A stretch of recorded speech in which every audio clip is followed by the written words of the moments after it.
कृष्ण अपने सखों के साथ खेल रहे थे। बहुत लोग इधर उधर छुप जा रहे थे और बहुत लोग को पकड़ा जा रहा था।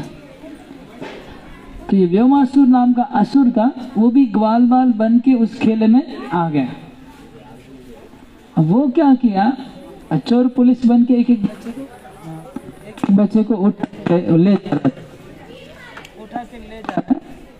अरे वो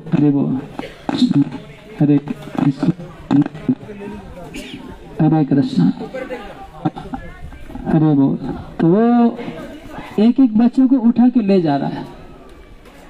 एक सखा को उठा के लेके गया और गुफा में छुपा दिया। अब बाकी सब सोच रहे कि ये लुका छुपी में छुपा होगा कहीं पर। फिर दूसरा को उठा के लेके गया, तीसरा को, एक एक बच्चे को उठा के ले जाता था और गुफा के अंदर छुपा देता था। ऐसे बहुत बच्चों को जब लेके गया तो कृष्ण सोचने लगे कि ये सखाओं की संख्या कम हो जा रही है, टोटल संख्या में कम हो जा रहे हैं, सखा कहाँ गायब हो जा रहे हैं, सब एक के बाद एक गायब हो जा रहे हैं। तब उसको पता चला कि ये जो सखा रूप में आया है ये असुर है। कृष्ण समझ गया असुर। तो कृष्ण ने उसको पकड़ा और पकड़ के उसके साथ फाइटिंग हो गया, फाइटिंग शुरू कर दिया। अब ये जो असुर था वो व्योमासुर, व्योमासुर मतलब वो आकाश में उड़ना जानता था ये असुर। तो ये आकाश में उड़ के कृष्ण को मारने लगा। तो कृष्ण भी आकाश में उड़ने लगे। तो कृष्ण और व्योमासुर दोनों आकाश में उड़ने लगे। तो कृष्ण क्या करते थे, पहाड़ के ऊपर अपने पाँव से जंप करते और उड़ते थे, फिर पहाड़ गिरते थे। तो कृष्ण जब ऐसे पहाड़ के ऊपर नीचे कूद रहे थे तो पृथ्वी डोलने लगी कृष्ण के वजन से। व्योमासुर बहुत बड़ा असुर था, तो पृथ्वी डोल रही थी। तो पृथ्वी को संतुलन करने के लिए बलराम जी ने अपने पाँव से थोड़ा पृथ्वी को दबाया। तो वो पाँव का चरण है बलराम जी का। पृथ्वी की संकर्षण भगवान है, संकर्षण भगवान पृथ्वी को बैलेंस करते हैं। शेषनाग पृथ्वी को बैलेंस में रखते हैं। तो इसलिए बलराम जी ने पृथ्वी को दबाया था, इसलिए बलराम जी का चरण है। और कृष्ण कूद का मार के आकाश में जा रहे थे, इसलिए वो कृष्ण के पाँव और हाथ की छाप उधर पड़ गई ऊपर में। हाँ, ऐसे करके ऊपर कूदे थे वो हाथ से और पाँव से दबा के। और वो गुफा थी बीच में, वो व्योमासुर की गुफा है। तो ये लीला उधर हुई, व्योमासुर की गुफा और कृष्ण और उसका पाँव कृष्ण का ऊपर में और नीचे बलराम जी का चरण। अब ये जो असुर है, पृथ्वी पे तो लोग असुर का ही काम करते हैं, लेकिन ये असुर लोग गोलोक धाम में भी हैं। हम लोग बृहद भागवतामृत में पढ़ रहे थे। तो गोलोक धाम में ये लोग कृष्ण की सेवा में लगे हुए हैं, सब असुर। हाँ, असुर रूप में है लेकिन वो कृष्ण की सेवा में लगते हैं। जैसे उस दिन हम लोग किसका पढ़ा, कालिया का। कालिया सबको अपने पीठ पे भगवान उसको रथ बना के घुमाते हैं।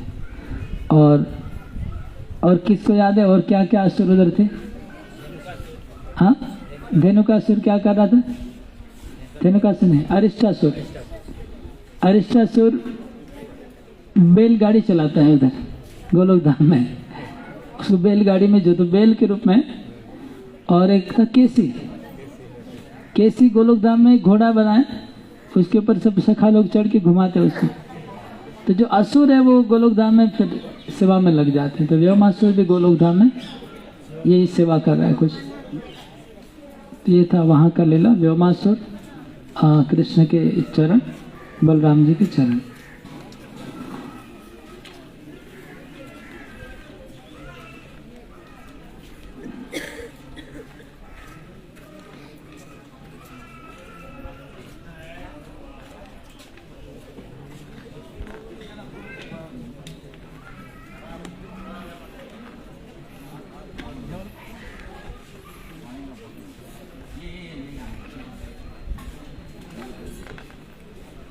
फिसलने शिला, कौन कौन फिसल गया उधर? फिसल किया किसने किया फिसलने का? ओके, तो फिसलने शिला बचपन में आप लोग ने जरूर किया होगा है?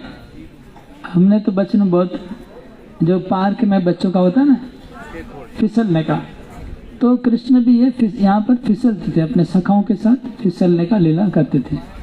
तो ये जो पत्थर पड़ा है 5000 साल से पड़ा हुआ है, इधर कृष्ण स्वयं फिसले हैं। तो वो बहुत मतलब भगवान का कृपा है कि हम लोग अपने आंखों के सामने उसको अभी देख पा रहे और उसको स्पर्श कर पा रहे, हम लोग भी फिसल पा रहे और नेचुरल है। और इसमें कोई बाउंड्री वाउंड्री पंडा वंडा का कोई चक्कर नहीं, अभी तक भगवान की दया से सुरक्षित पड़ा है। अब कब इसको कोई बाउंड्री बना देगा सीमेंट का और फिर टिकट लगा देगा वो भगवान जाने, और फिर पूरा आर्टिफिशियल होगा, फिर विश्वास भी चला जाएगा। अभी नेचुरल है, पूरा एज इट इज पड़ा हुआ है। तो ये फिसले नहीं सिला, भगवान स्वयं फिसले हैं।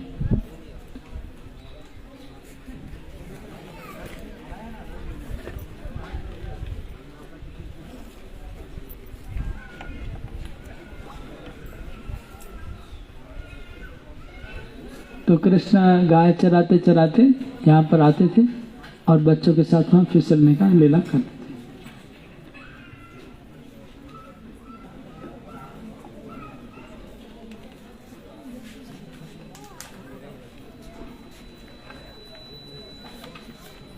अभी केदार बद्री का बता देता हूँ क्या क्या है, बाद में हम लोग समय मिलेगा कि नहीं।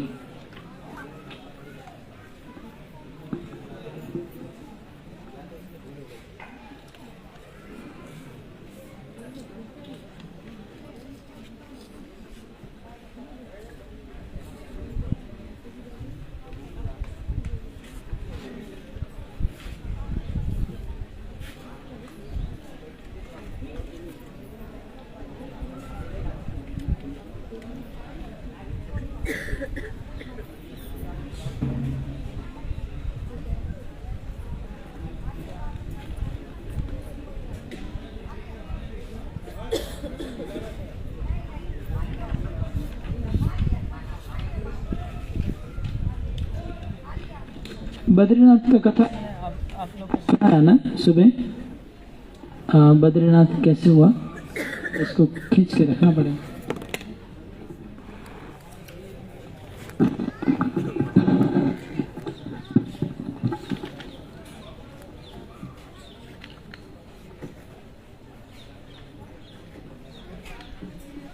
बद्रीनाथ का मैं सुबह बता रहा था कि ये बद्रीनाथ और 4 धाम, नंद महाराज और सब ग्वाले लोग एक बार मतलब 4 धाम जाना चाह रहे थे, तभी तैयारी हो चुकी थी, जा रहे थे। तब कृष्ण ने उनको कहा कि नहीं बाबा, आपको बद्रीनाथ इतना दूर जाने की जरूरत नहीं है। मतलब वो लोग खाना बना रहे थे क्योंकि 1 महीना लगेगा, तो खाना वाना बना रहे थे 1 महीने के लिए और सब तैयारियां हो रही थी। तो कृष्ण बोले कि सब क्या तैयारियां इतनी सारी हो रही, कहाँ जा रहे आप लोग? बोले हम लोग 4 धाम यात्रा करने जा रहे हैं। उस जमाने में 4 धाम यात्रा करना मतलब सोच सकते क्या हालत हुआ बैलगाड़ी से। तो कृष्ण ने कहा नहीं नहीं, इतना दूर नहीं जाना है, ब्रज 84 में हमारा वृंदावन धाम में तो सब कुछ है, आपको पता नहीं है? बोले कहाँ है? बोले मैं बताता हूँ, चलिए मेरे साथ। तो कृष्ण यहाँ पर लेके आए नंद महाराज को सबको, और यहाँ पर उनको सब दर्शन करवाया, नर नारायण, केदारनाथ, बद्रीनाथ और आगे गंगोत्री जमुनोत्री सब। तो केदारनाथ शिव जी का नाम है और बद्रीनाथ नारायण का नाम है। तो नर नारायण भगवान के अवतार है। नर नारायण अवतार सतयुग में हुआ था, इनका अवतार हुआ था लोगों को तपस्या शिक्षा देने के लिए, कैसे तपस्या करना है इसकी शिक्षा देने के लिए नर नारायण का अवतार हुआ। इसमें नर सफेद वर्ण के हैं और नारायण श्याम वर्ण। नर नारायण, अर्जुन को कृष्ण को भी नर नारायण कहा जाता है कई बार। तो ये दोनों तपस्या आज भी शास्त्रों के अनुसार आज भी नर नारायण तपस्या कर रहे हैं पूरे विश्व के मंगल के लिए, विश्व को तपस्या शिक्षा देने के लिए, और ये करते रहेंगे। मतलब शायद पूरा कल्प तक रहते हैं नर नारायण। तो नर नारायण ऋषि बद्रिका आश्रम में हमेशा तपस्या करते रहते हैं। व्यासदेव जी भी वहाँ पर गुफा में रहते हैं। अभी भी व्यासदेव जी हैं व्यास गुफा में, शास्त्रों के हिसाब से अभी भी हैं। व्यासदेव हैं, नर नारायण हैं। कृष्ण जब पृथ्वी से चले जा रहे थे गोलोक धाम, तो जाने के पहले उन्होंने उद्धव जी को अपने पास बुलाया। उद्धव जी को साइड में लेके गए। उद्धव जी भगवान के बहुत इंटीमेट फ्रेंड हैं। उद्धव जी को एकांत में लेके चले गए कृष्ण, और जाकर के उद्धव जी को कहा कि अभी द्वारका नगरी में प्रलय होने वाला है, पूरा डूब जाएगा, मैं भी चला जाऊंगा, इसलिए उद्धव तुम यहाँ मत रहो, तुम यहाँ से जल्दी चले जाओ। तो उद्धव जी बोले आप कहाँ जा रहे हैं? मैं वापस गोलोक धाम जा रहा हूँ। तो उद्धव जी बोले आप गोलोक धाम जा रहे हैं तो मुझे कहाँ भेज रहे हैं? मैं भी आपके साथ, आपके बिना मैं जी नहीं सकता हूँ। आपको छोड़ के एक सेकंड एक पल में नहीं रह सकता हूँ। आपके बिना मैं खाना नहीं खाता हूँ, आपके बिना मैं पहनता नहीं हूँ, तो मैं कैसे रहूँगा? तो कृष्ण ने कहा देखिए मैं जानता हूँ कि आपको मेरे साथ रहना है, मेरे प्रति प्रेम है, लेकिन मेरे प्रति अगर तुम्हारे प्रेम है तो मेरे से दूर रह के भी तुम मेरी सेवा कर सकते हो। मेरी आज्ञा का पालन करना मेरे विरह में वो उससे भी ज़्यादा ऊंचे स्तर का सेवा होता है। तो कृष्ण ने कहा कि देखो तुम एक सेवा करनी है तुमको बड़ी। क्या सेवा? कि मैं चले जाऊंगा तो मेरे एब्सेंस में बहुत पृथ्वी पे बहुत प्रॉब्लम हो सकता है, और ये सनातन धर्म का हानि भी हो सकता है, और मेरे कुछ बहुत अंतरंग भक्त हैं, उनको भी मेरा सपोर्ट चाहिए। इसलिए तुमको पूरा भागवतम श्रवण करोगे तुम, और तुम्हारे द्वारा भागवतम का आगे नहीं होगा, और तुम यहाँ से नर नारायण बद्रिका आश्रम में जाओ, और बद्रिका आश्रम में मेरे बहुत भक्त वहाँ पर हैं, उनको तुम अपना संग प्रदान करो, और उनको अपना संग दे के उनको हरि कथा में उनके साथ समय बिताओ। ये सेवा ज़्यादा ज़रूरी है।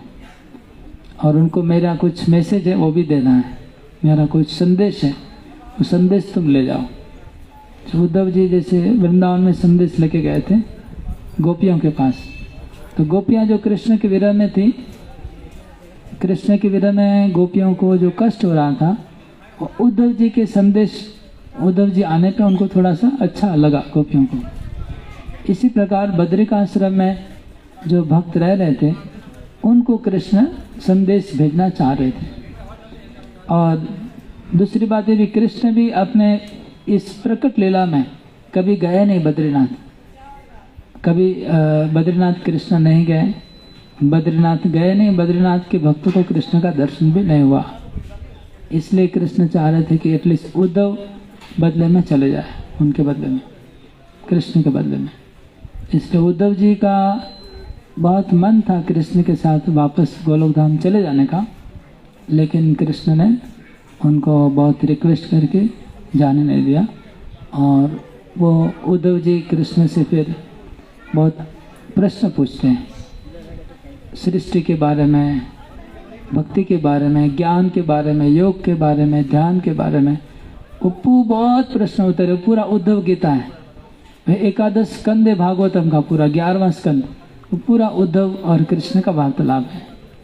तो पूरा सीखने के बाद उद्धव जी कृष्ण को प्रणाम करके चले जाते हैं। उद्धव जी जब जाते तो बीच में पहले वृंदावन जाते हैं, तो वृंदावन में उनका विदुर जी से मुलाकात हुआ उद्धव जी का। तो विदुर जी और उद्धव जी दोनों कृष्ण के प्रेमी थे, और दोनों का एक जैसा ही हालत है कि विदुर जी भी कृष्ण के विरह में है, उद्धव जी भी कृष्ण के विरह में है। दोनों कृष्ण के प्रेमी भक्त, दोनों हस्तिनापुर और द्वारका मतलब बहुत क्लोज रिलेशन वाले दोनों। आवाज कम, आवाज मत करो।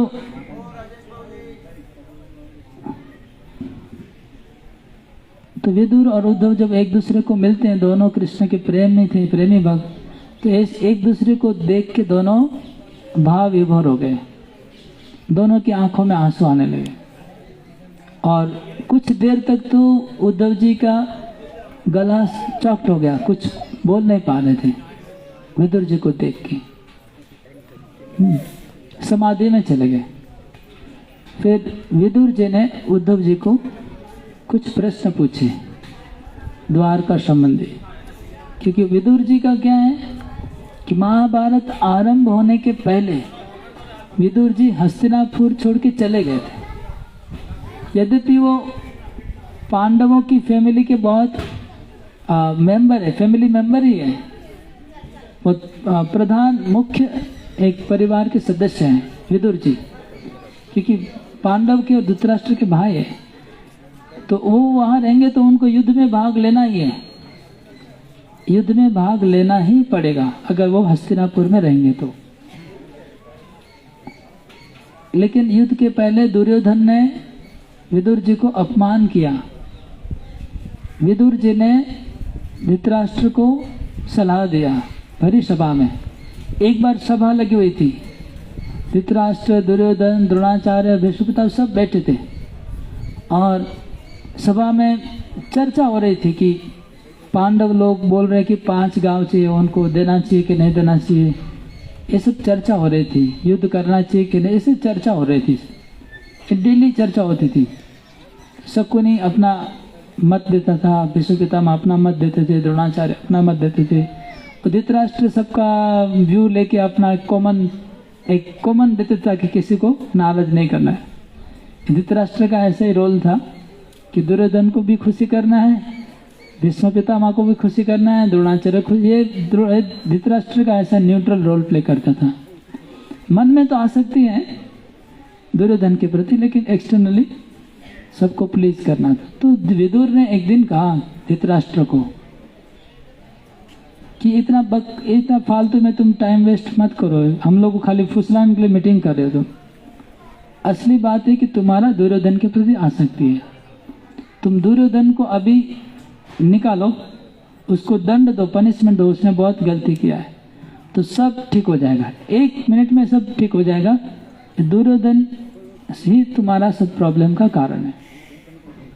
विदुर ने भरी सभा में ऐसा बोला और उस समय दुर्योधन फुल पावर में था, मतलब धृतराष्ट्र नाम के वास्ते था गद्दी पे, असल पावर किसमें था?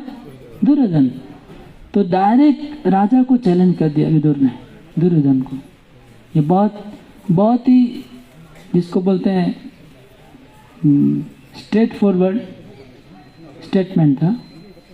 हाँ, तो इतना ओपनली, इतना स्ट्रांगली उन्होंने बोला तो दुर्योधन को बहुत गुस्सा आ गया और दुर्योधन गुस्से में उनको सीधा अपने चाचा को दासी पुत्र बोल दिया, maid servant. You are son of maid servant. तो तुम्हारी औकात कैसी है, सभा में तुमको बोलने दिया जा रहा है, बड़ी बात है। तुम्हारा मुंह खुला लेकिन तुम ऐसे बोल रहे हो, तुमको लात मार के यहाँ से भगा देंगे। ऐसे दुर्योधन ने सब भरी सभा में विदुर जी को ऐसा इंसल्ट किया कि सोच नहीं सकते। लेकिन कोई कुछ नहीं बोला।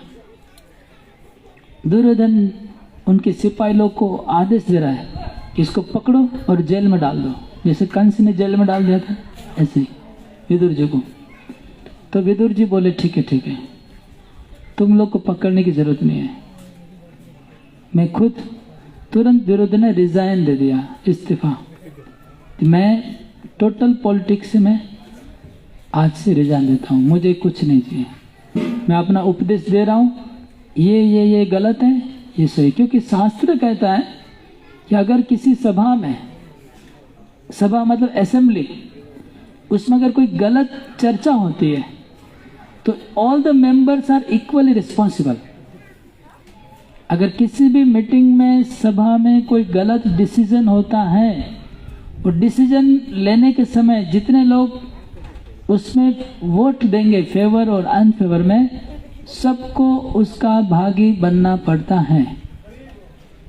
तो इसलिए जो लोग ब्राह्मण होते, उच्च क्वालिटी के, वो कभी गलत डिसीजन में इधर वो एब्सेंट हो जाएंगे या वहाँ से निकल जाएंगे। तो विदुर जी इधर वो मुंह खोल के बोलेंगे, प्रोटेस्ट करेंगे, और नहीं तो वो छोड़ देंगे।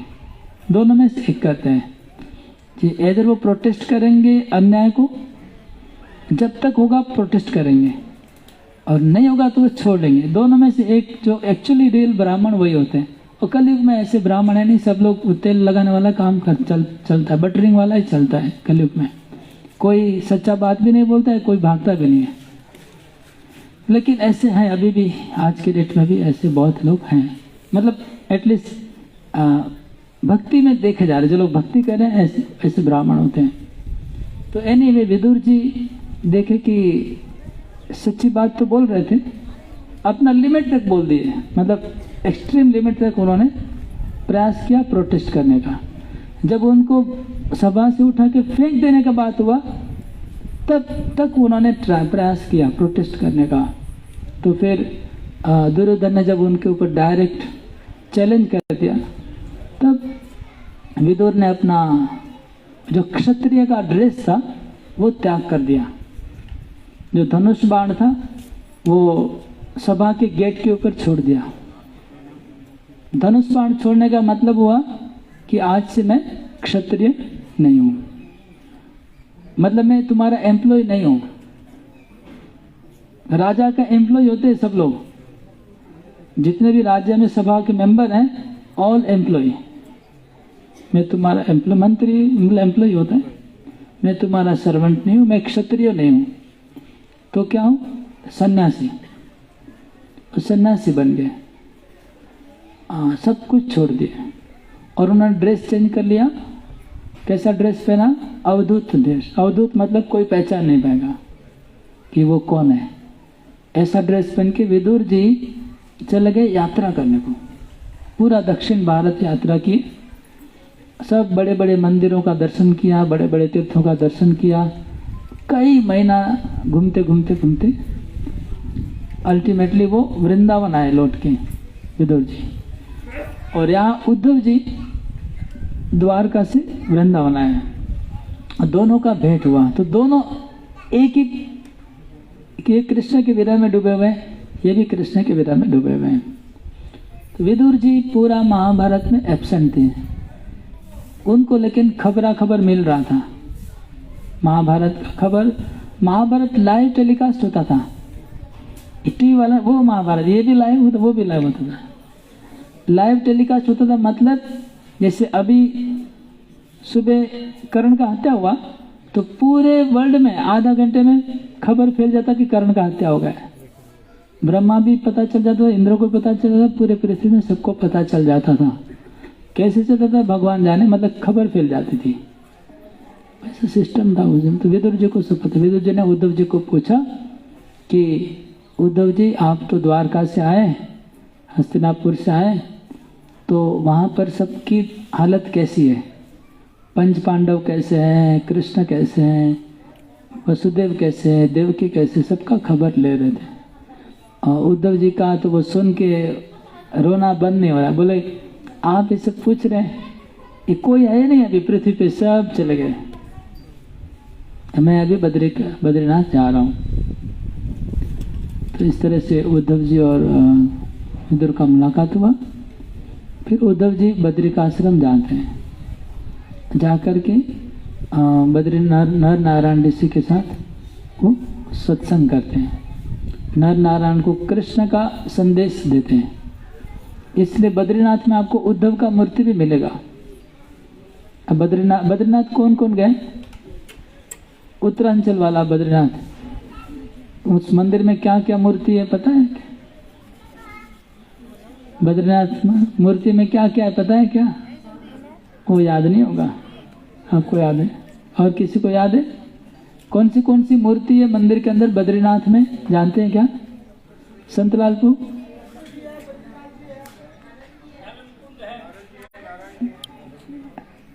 हाँ, डॉक्टर वो बोल रहे हैं लक्ष्मी जी है, नारायण है, तो कंफर्म है, इसमें कोई डाउट नहीं है। लक्ष्मी जी है वो तो डाउट नहीं है। ओके, बद्रीनाथ में जो मूर्तियां हैं, पहले नर नारायण का मूर्ति है, मेन मूर्ति नर नारायण का है। नर नारायण का ही वो मंदिर है बद्रीनाथ।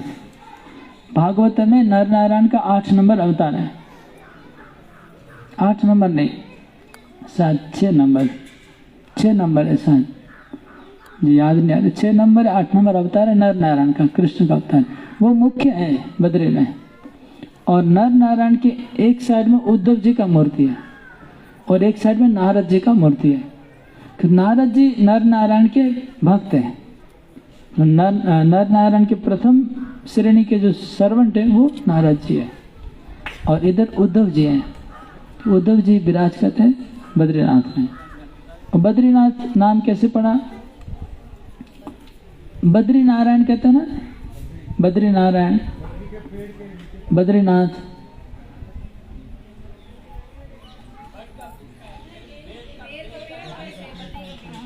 थोड़ा थोड़ा याद आ रहा है, ठीक है। तो बद्री मतलब बेर, बेर बेर बेर का पेड़, बांग्ला में कुल गाछ। तो बेर का पेड़ को बद्री कहते हैं संस्कृत में, हिंदी में भी। अब नर नारायण ऋषि जब तपस्या करने गए थे, एक्चुअली ये पहाड़ था शिव जी का। ये जो केदारनाथ है ना, भगवान शिव, वो पूरे पहाड़ के एक्चुअली इंचार्ज थे, मालिक थे। वो शिव जी ने अपना तपस्या करने के लिए पहाड़ बनाया था। तो वो भी एक लीला है। एक दिन शिव जी और पार्वती छोटा सा घर बनाए। और एक्चुअली शिव जी हमेशा पार्वती, 1-2 बार ऐसा हुआ कि पार्वती देवी शिव जी को बोलते चलो घर बनाते हैं थोड़ा। जितनी बार ट्राई किया उतनी बार फेल हो गया। एक बार बोले चलो घर बनाते हैं।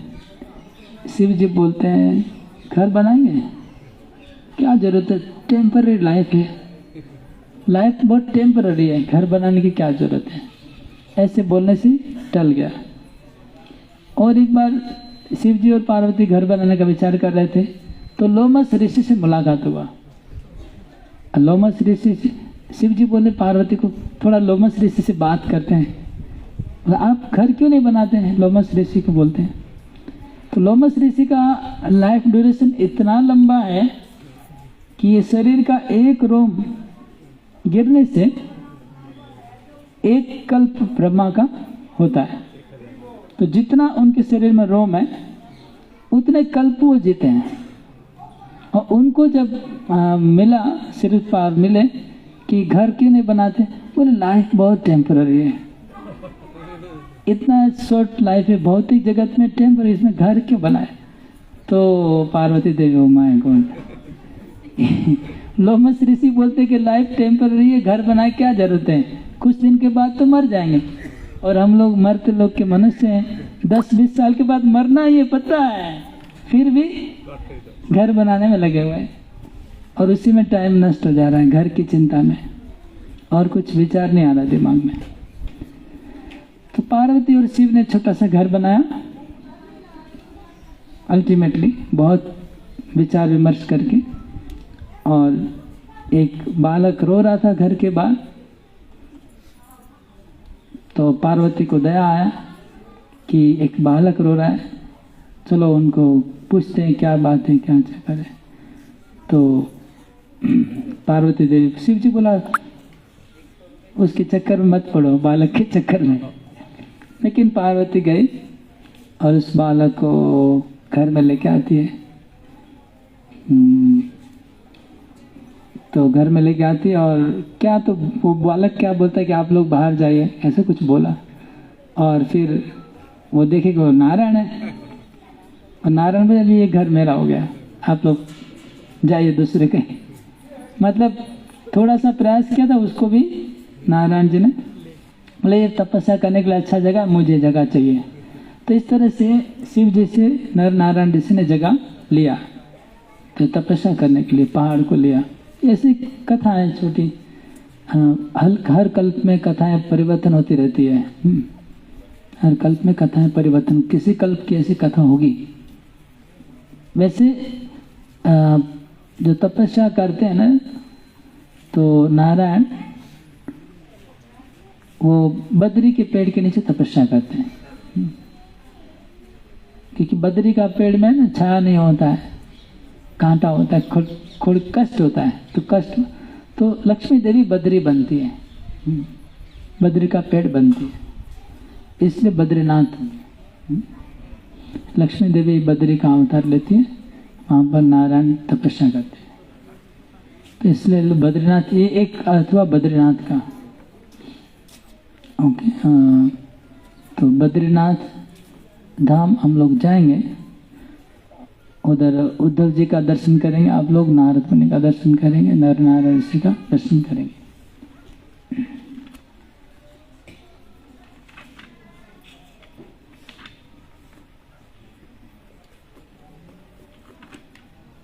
इस बुक में ज़्यादा लिखा नहीं कुछ है बद्री केदार के बारे में, जनरल इंफॉर्मेशन है।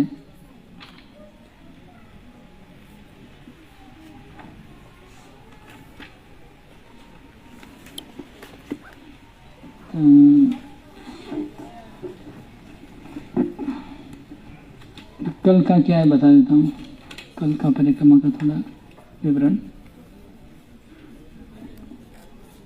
कल हम लोग बरसना और नंदगांव जा रहे हैं, नंदगांव बरसना और आसपास में बहुत जो सराउंडिंग एरिया है वहाँ पर घूमेंगे।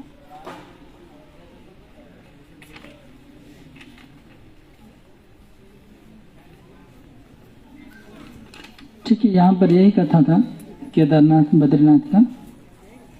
अभी 4:15 हो गया, अभी हम लोग धीरे धीरे ऊपर चढ़ेंगे। ऊपर सब लोग जाना चाहते हैं? ठीक है, तो ऊपर जाएंगे, 300 सीढ़ी है। ऊपर थोड़ा कीर्तन करके फिर नीचे आएंगे, फिर बस में बैठेंगे, फिर बद्रीनाथ जाएंगे। बद्रीनाथ में हम लोग थोड़ा कीर्तन करेंगे, कथा तो कीर्तन करेंगे। बहुत सुंदर मंदिर है, एक कुंड है, बहुत सुंदर वातावरण है। हम कीर्तन करके फिर सीधा हम लोग चले जाएंगे वापस। जब लोग बद्रीनाथ गए थे तब भी आप लोग 2 घंटा कीर्तन किए थे शाम को। कीर्तन हुआ था ना वो 4 धाम में, जो 2 घंटा 2 घंटा कंटिन्यू। बिकॉज ऑफ पीछे बहुत बड़ा जगह मिल गया था हम लोगों को, वो रूम मिल गया था एक रूम में ना, हाँ ऊपर में, बद्रीनाथ मंदिर के एक ऊपर में मिला गया था, मंदिर के पास ही जगह मिल गया था। अरे जब वो लोग कीर्तन किया तो 2 घंटा लगा था। हरे कृष्णा। 2 घंटा। और किसी कोई प्रश्न है? कोई प्रश्न है? हाँ बोलिए संतलाल को।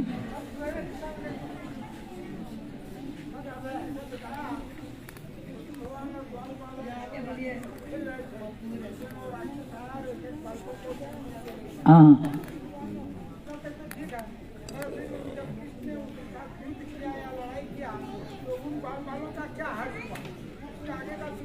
ओहो सॉरी, उन्होंने बोला नहीं, मैंने व्योमासुर को पटक के मार दिया। भगवान को पता चल गया कि ये चोरी कर रहा है बच्चों का, चोर पुलिस खेलता तो चोरी करके ले जा रहा था, तो उसको मार के फिर भगवान ने बच्चों को बाहर निकाला। कंप्लीट नहीं किया मैंने, ग्वाल बाल उधर ही फंसे रह गए, उनको निकाला नहीं गया, तो अभी निकाल लेते। संतलाल पू को टेंशन था, बच्चे गुफा में फंसे हुए तो संतलाल पू को शांति नहीं हो रहा था। यस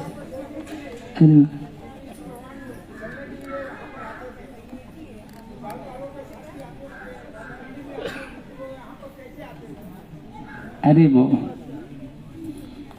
यहाँ पर कैसे आते थे, मतलब चल के ना, गाड़ी से ना, ऐसा?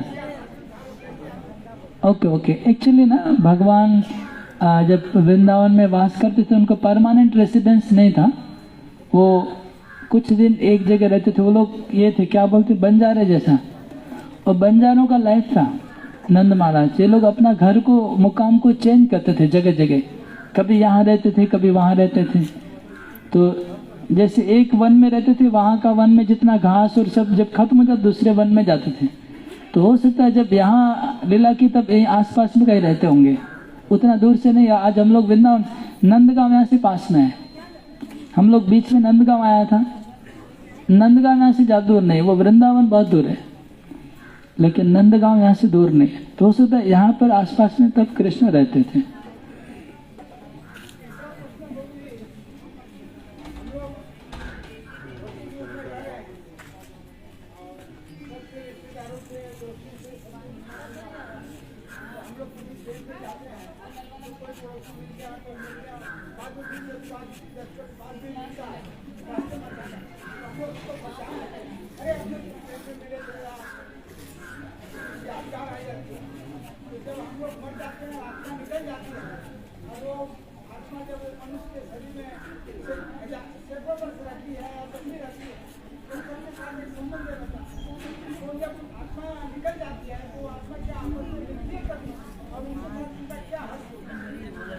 अरे बोल, ये चीज आपके बोला अंदर में मतलब पूरा फंसा हुआ है क्वेश्चन। ये क्वेश्चन तो आपको मतलब एंड तक आपको निकलने वाला नहीं है। तो अच्छा है, 3-4 बार अगर हम शरीर छोड़ के चले जाते हैं ना, उसके बाद आप बोले कि आत्मा को याद रहती कि नहीं?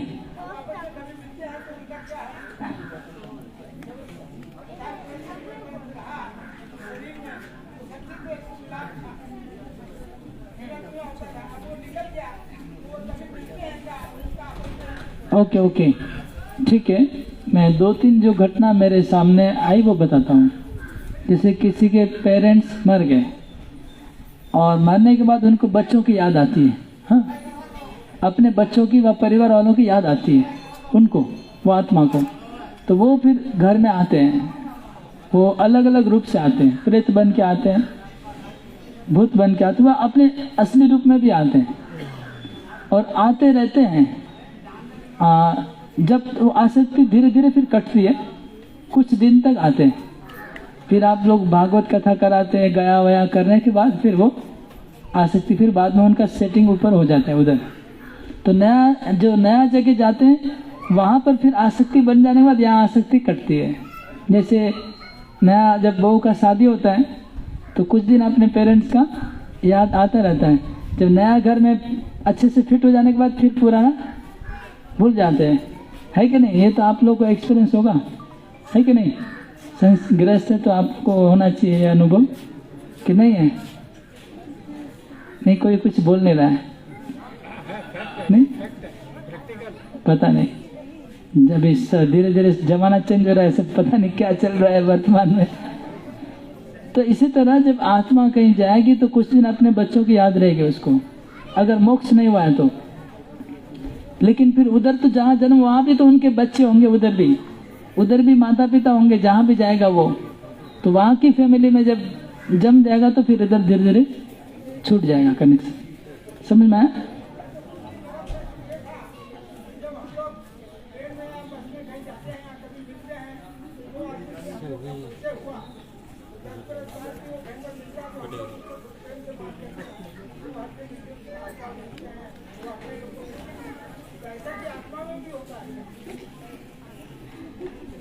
आत्मा और शरीर का डिफरेंस भी थोड़ा ठीक से समझना होगा। हाँ, अब हम लोग ट्रेन में मिलते हैं तो आप मिलते हैं मतलब कौन मिला? आपकी आत्मा है तो मिल रही, आप मतलब आत्मा है, शरीर नहीं है। वो समझ गया, वो मैं समझ गया कि हम लोग जाते हैं तो ट्रेन में मिलते हैं, फिर 10 साल के बाद फिर मिलते हैं तो याद होता है। हमारी आत्मा का जनरली हमारा पिछले जन्म का याददाश्त भगवान डिलीट कर देते हैं। जैसे अभी इस जन्म में आप तो आत्मा ही है, आप तो पिछले जन्म में बहुत लोगों से मिले थे, तो अभी याद करते क्या उनको? पिछले जन्म में आप बहुत लोगों को मिले थे, क्या अभी याद करते हैं उनको? क्यों नहीं करते याद? हाँ, याददाश्त नहीं है, हमारी याददाश्त मिट जाती है। याददाश्त पिछले जन्म की आत्मा को नहीं रहती है, मिट जाती है। हरि बोल।